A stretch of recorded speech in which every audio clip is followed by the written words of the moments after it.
Il va nous arriver à nous tous sûrement. On va regarder le but. Pourquoi est-ce qu'Allah subhanahu wa ta'ala nous a créés? C'est ça qu'il faut regarder. Allah nous dit, que le jour de la résurrection, Allah subhanahu wa ta'ala va demander sa salat. Est-ce qu'il priait? Mon frère, si tu ne pries pas là, les 5 prières, tu ne fais pas là, tu n'es pas dedans. Mais, tellement qu'on court derrière ce monde, on oublie le but de notre sa création, qui est d'adorer Allah subhanahu wa ta'ala.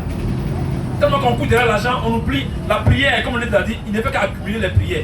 Et là, c'est quand il est bon. Hein. On court derrière ce monde. On oublie pourquoi Allah subhanahu wa ta'ala nous a créé. Il nous a créé rien que pour l'adorer. N'oublions pas ça. Donc si tu as raté cette but-là, c'est que c'est inutile. Le fait que tu es venu dans ce monde, ça n'a servi à rien. On dit, qu'est-ce qu'il a eu? Il a eu des villas, alhamdoulilah. Qu'est-ce qu'il a eu? Il a construit des immeubles. Qu'est-ce qu'il a eu? Il a eu des enfants. Qu'est-ce qu'il a eu? Il a été comme sa présidente de la République. Il a été ceci, il a été cela. Alhamdoulilah. Mais est-ce qu'il priait? C'est ce qu'Allah lui, subhanahu wa ta'ala, lui regarde. Nous on regarde tout ça. Mais Allah regarde, pour le but que je l'ai créé, est-ce qu'il l'a fait? Donc avant que ça n'arrive là, il faut qu'on s'arrange pour pouvoir mettre en pratique ce qu'Allah subhanahu wa ta'ala et son message ont dit. Il y a un imam qui dit, tout musulman, tout homme doit avoir un code. Toute personne doit avoir un code. Si tu es musulman et que tu n'as pas de code, quand tu as un problème, ou bien le jour de la résurrection, qu'est-ce que tu vas dire à Allah qui est vraiment valeureux, qui peut te sauver de l'enfer? On nous relate l'histoire. C'est Mohammed Mustafa sallallahu alayhi wa sallam nous relate l'histoire des gens, des 3 personnes qui étaient en voyage. Ils connaissent cette histoire. Qui étaient en voyage et qu'il a voulu, la pluie a commencé, les orages ont commencé, ils ont fui pour entrer dans une grotte. Et cette grotte-là, alors qu'il y avait une grosse pierre qui est venue fermer l'entrée.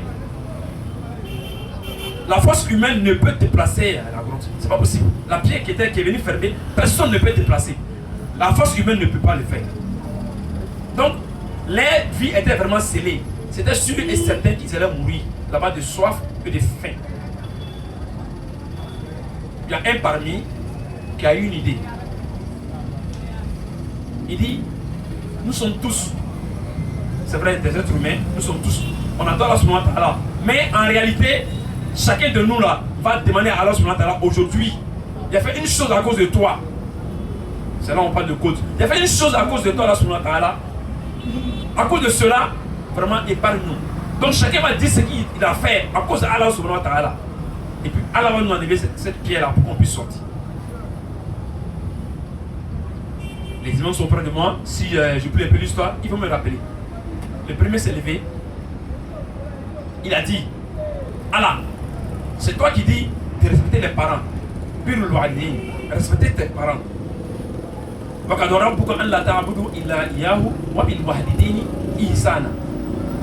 Allah subhanahu wa ta'ala lui-même vient de dire, Allah subhanahu wa ta'ala a décrété que nul ne doit être adoré sauf lui Allah subhanahu wa ta'ala. Et d'être bienveillant envers tes parents, tes géniteurs. Donc moi, en tant que ton serviteur, cet enseignement que tu nous as donné, moi j'ai respecté mes parents. À tel point que, même quand j'étais marié, comme mes parents étaient vieux, qui ne pouvaient pas se déplacer, c'est moi qui partais aller travailler et les envoyer à manger avant d'arriver chez moi pour donner à ma famille à manger. Mais un jour, je suis arrivé, je suis retrouvé, parce que ce jour-là, je venais en retard, je suis retrouvé qu'ils dormaient. Pour ne pas perturber leur sommeil, j'ai gardé la nourriture sur moi jusqu'au petit matin. J'ai fait ça pour l'amour d'Allah. Parce que tu as dit, on doit respecter nos géniteurs. Donc, pour ne pas les réveiller, j'ai gardé la nourriture sur moi jusqu'au petit matin. C'est quand ils se sont réveillés, j'ai laissé ma famille dans la famine. Mais j'ai essayé de rester auprès de mes parents. C'est quand ils se sont réveillés qu'il les a donné à manger. Et Allah, s'il est fait pour ton amour, s'il est fait parce que c'est Allah subhanahu wa ta'ala qui a recommandé, aide-nous à sortir. La pièce s'est déplacée un peu. À takbir. Ça s'est déplacé, mais on ne peut pas sortir. On voit la lumière, mais on ne peut pas sortir.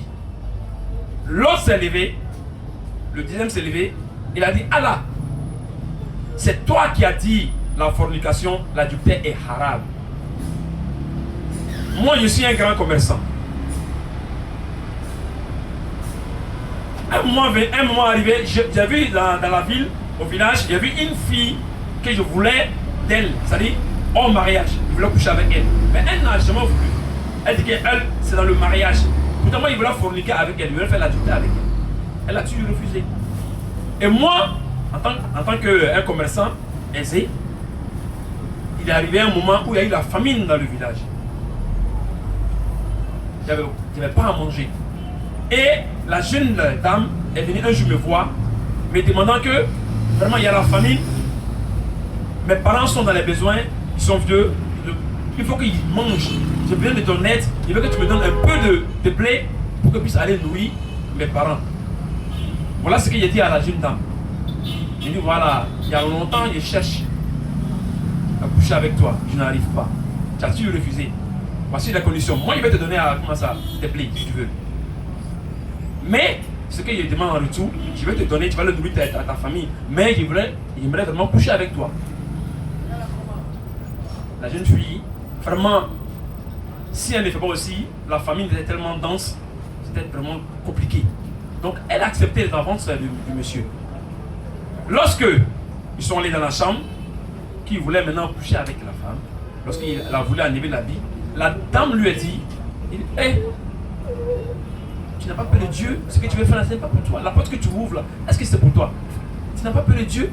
Il dit, ce jour-là, j'ai été déjà excité, mais quand il a dit ça, automatiquement, j'ai perdu la vie. J'ai eu peur de toi là, ce moment-là. Et j'ai donné ce qu'elle m'a demandé, sans coucher avec elle. Va nourrir ta famille. Allah, si elle fait à cause de toi, Allah, aujourd'hui j'ai besoin de toi. Il aimerait bien que tu ouvres la porte pour qu'on puisse sortir. La pierre s'est déplacée un peu encore. Mais personne n'y peut sortir. Vous savez, on nous dit dans la technique, si la tête sort, c'est que tout le corps peut sortir. On voit la tête ne peut pas sortir. C'est quand la tête sort que tout le corps peut sortir. Maintenant, il reste maintenant le troisième. Le troisième. Le troisième. Je suis tremblé sur le troisième. Voilà. Merci beaucoup. Vous voyez, il m'a sifflé. Le troisième, c'est quelqu'un. Il était aisé. Il avait des affaires. Et que quelqu'un est venu travailler pour lui. Et le monsieur, le contrat qu'il est lié, le monsieur dit, si je travaille pour toi, bon point, pour tel temps, je te donne une brebis. Voici le contrat. Tu vas travailler pour moi pour tel moment et je te donne une brebis. Voici le contrat qu'il est lié. Le gars a accepté. Et il a accepté. Le gars a commencé à travailler. Mais à un moment, il travaillait. Le temps est arrivé, effectivement, pour qu'on lui donne la brebis. Mais le monsieur, il est porté disparu. Il est porté disparu. Donc, le gars, il a mis quand même la brebis qu'il avait promis au monsieur. Il a gardé la brebis. Mais cette brebis-là, par la grâce d'Allah subhanahu wa ta'ala, a eu des petits. Il s'est multiplié. 1, 2, plusieurs. C'est des moutons. La brebis a eu beaucoup de petits qui sont devenus grands.